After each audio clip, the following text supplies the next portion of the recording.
वक्त हुआ है हमारे आज के एडिटोरियल का और वही जो टैक्स वसूली बढ़ गई खबर आपको शुरू में बताई थी। और वजह यह है कि तनख्वाहदार तबके पर टैक्स बहुत है और तनख्वाहदार तबके पर टैक्स लगाओ, गाड़ियां खरीदो, तनख्वाहें बढ़ाओ। और यही काम वापडा में भी हो रहा है। वापडा में कैसे हो रहा है हम आपको भी बताते हैं कि आवाम पर कम से कम 18 टैक्स बिजली के बिल में लगाए जाते हैं, वो इकट्ठे किए जाते हैं। और वापडा में जो ऑडिट रिपोर्ट है उसके मुताबिक 29 अरब रुपए का घपला हो चुका है और 78 गाड़ियां खरीदी गई बगैर किसी अप्रूवल के। और उस वक्त जब हुकूमत की तरफ से पाबंदी थी और एक कैंपेन बचत की जा रही थी, इसके बावजूद खरीदी गई। और इसकी वजूहत क्या है? ये मामला कहाँ से आया? ये मामला आया सेनेट की स्टैंडिंग कमेटी जो है बराए आबी वसाइल, उसके इजलास में, जिसकी सदारत की शहादत अवान साहब ने, जो चेयरमैन है और पाकिस्तान पीपल्स पार्टी से आपका ताल्लुक है। उन्होंने इस मामले को वहाँ पे टेकअप किया। लेकिन अब जब हमने उनसे बात की और उनसे तफसीलात पूछी तो उन्होंने कहा कि वापडा हुकाम ने तफसीलात जमा करवाने के लिए 3 माह का वक्त मांगा था, जबकि कमेटी ने 6 माह का वक्त उनको दे दिया है। अब मैं कमेटी को सलाम पेश करूं या चेयरमैन साहब को? चेयरमैन से मुराद है चेयरमैन वापडा को या चेयरमैन कमेटी को सलाम पेश करूं? 3 माह का वक्त अगले मांग रहे हैं खुद और आप उन्हें 6 माह का वक्त दे रहे हैं। और इतनी बड़ी जो बेज़ाब्तियाँ वापडा में हुई हैं और उस पर ऑडिट रिपोर्ट्स हैं और ये पब्लिक अकाउंट्स कमेटी ने भी इसका जिक्र किया, लेकिन आज तक कभी मुलव्विस अफसरान के खिलाफ कार्रवाई नहीं की गई जिन्होंने कौमी ख़जाने को शदीद नुकसान पहुँचाया है। 56 इंक्वायरियों का हुक्म दिया गया था जिसमें से 43 हो चुकी हैं, 10 जारी हैं, 3 का रिकॉर्ड गायब है और यह हल तलब है। और 187 ऑडिट पैरा ज़ेरे इल्तवा है।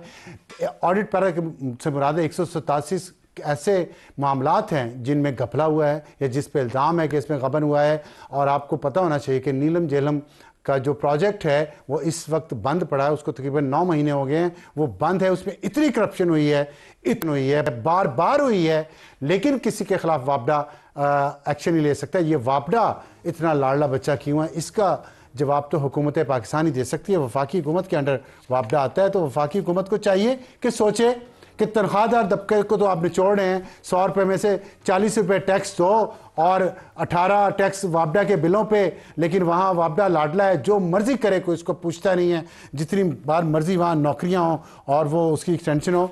तो बहरहाल एक हमारा आज का ये एडिटोरियल था और उसमें उम्मीद है कि अब जो हमने इसको हाईलाइट किया है इस इशू को, सेनेट की कायमा कमेटी भी इस पर थोड़ी स्पीड अप करेगी अपने आप को, वो स्नेल पेस पे नहीं चलेगी। बहुत बड़े इश्यूज़ हैं, लोग तंग आ गए बिजली के बिल दे के, लेकिन यहाँ पे मौजें लगी हुई हैं, लोगों की मौजें लगी हुई हैं और लगे जा रही हैं, मौजों में एक्सटेंशन होती जा रही है। बस करें। सबसे पहले आज की अहम खबर जो हमारे सीनियर कॉरेस्पॉन्डेंट शकील अहमद साहब की एक रिपोर्ट है जिसमें उन्होंने बताया कि टैक्स वसूली तो बढ़ गई है लेकिन तनख्वाहदार तबका तबाह हो गया है। और क्यों हुआ है वो भी हम आपको बताते हैं कि रवां साल मुलाजमत पेशा अफराद 55% इजाफे के साथ 570 अरब रुपया टैक्स अदा करेंगे। और पाकिस्तान में तीसरा बड़ा तबका जो है, तीसरा बड़ा शोबा तनख्वाहदार तबका बन गया है। तो सबसे ज़्यादा टैक्स अदा करने वाला पाकिस्तान में जितना रियल स्टेट का कारोबार है, जितनी एक्सपोर्ट्स पाकिस्तान की होती हैं, जितनी इंडस्ट्रीज़ हैं, जितने दूसरे शोबे हैं, उन सब में से तीसरे नंबर पे तनख्वाहदार तबका है। वो भी जो 100 रुपया तनख्वाह देता है, 40 रुपये वो टैक्स देता है। और ये टैक्स उन टैक्सेस के अलावा है जो आप घी खरीदने पे देते हैं, पेस्ट्री खरीदने पे देते हैं, बिस्किट खरीदने पे देते हैं, केक खरीदने पे देते हैं। वो टैक्स जो आप बिजली के बिलों में अदा करते हैं, गैस के बिल में अदा करते हैं, वो टैक्स जो आप पानी पे अदा करते हैं, पानी पीने पे अदा करते हैं, घर में जो आपके पानी आता है उस पर अदा करते हैं, ये टैक्स उसके अलावा है जो आप प्रॉपर्टी टैक्स अदा करते हैं। सिर्फ इनकम टैक्स में 234 अरब रुपया पहले 6 माह में तनख्वाहदार तबके ने अदा किया है। और खैर इस पे ये क्यों है और क्यों सारा बोझ तनख्वाहदार तबके पे डाला जाता है। और उसके साथ साथ हम देखते हैं कि पार्लियामेंट के मेंबरान की तनख्वाहें बढ़ा दी गई, जजेस की तनख्वाहें बढ़ा दी गई, सिविल एंड मिलिट्री ब्यूरोक्रेट्स की तनख्वाहें बढ़ा दी गई। और FBR 1010 कारें ख़रीदने जा रहा था जो अभी शायद प्रोसेस रुक गया है। और इसके साथ साथ वापडा में 29 अरब रुपए का घपला और जिसमें 78 कारें उन्होंने भी शायद ख़रीदी हैं।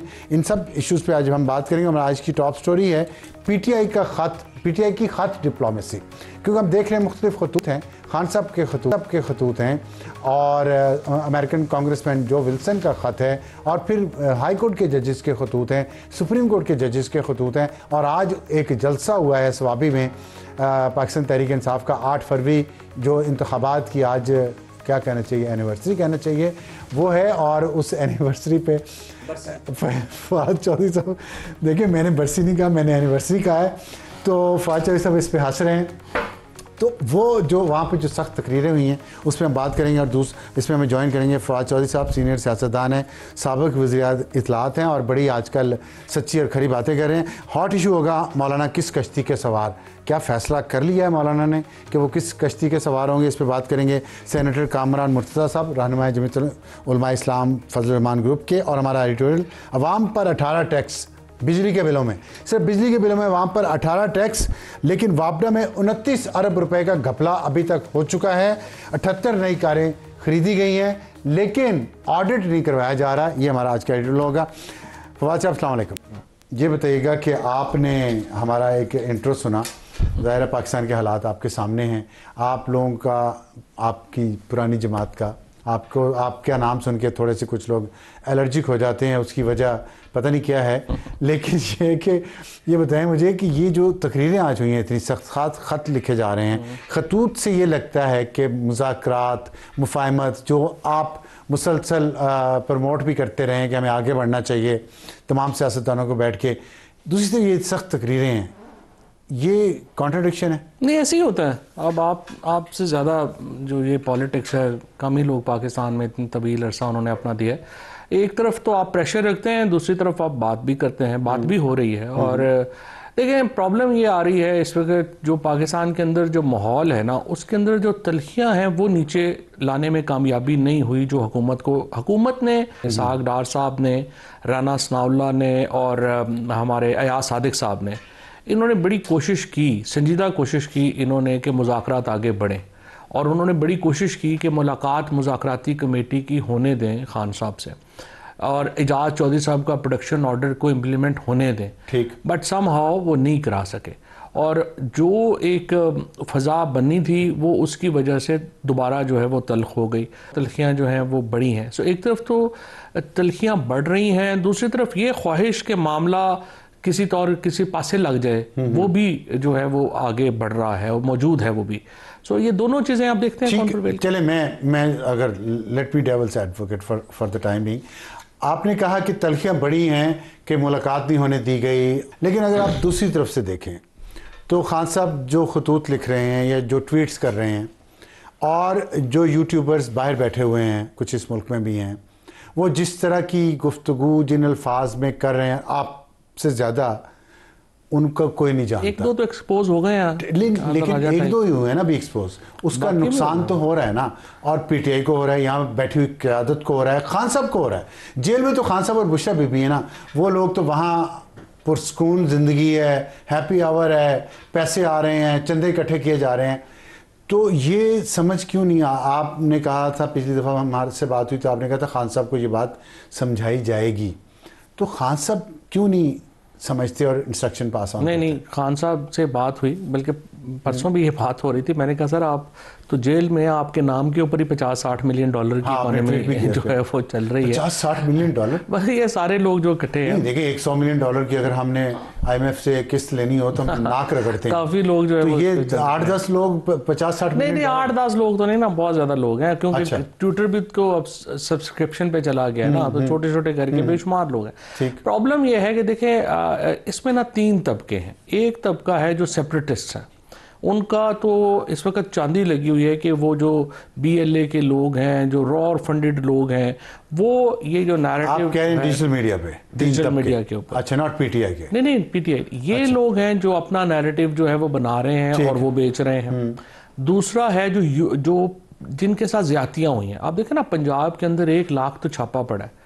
और इसके ये ज्यादातर में से पीटीआई वाले लोग उनकी बात करें, इनमें ज़्यादातर पीटीआई के लोग हैं, क्योंकि इन लोगों के ऊपर जो ज्यादतियाँ हुई हैं, इनमें और भी हैं, पीटीएम के लोग भी हैं और भी हैं जिनके साथ ज्यादतियाँ हुई, जिनको बाहर जाने पे मजबूर कर दिया गया या जिनके ऊपर वो अपना उसकी वजह से तल्ख हैं।